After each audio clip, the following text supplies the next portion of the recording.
Hello children, in this video we will learn to write an essay on New Year. The first day of every year, that is January 1, is celebrated as New Year all over the world. This day is celebrated with great happiness and joy. People welcome next year with great fun and frolic. Celebration begins one day prior to this day, that is on 31st December.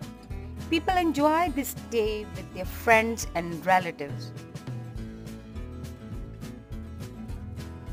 They cook variety of sweets and dishes on this day.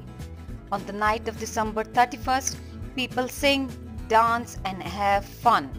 Some people like to welcome New Year by seeking blessings from God.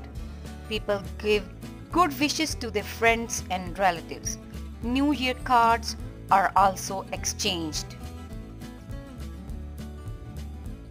They try to forget all the bad memories of the previous year. Every new year brings new hopes, new dreams and new promises. People welcome the next year with lot of resolutions. They hope and pray for best in their lives in the coming year. New Year Day is a special day for everyone. Thanks for watching. Please like and subscribe our YouTube channel for more such videos.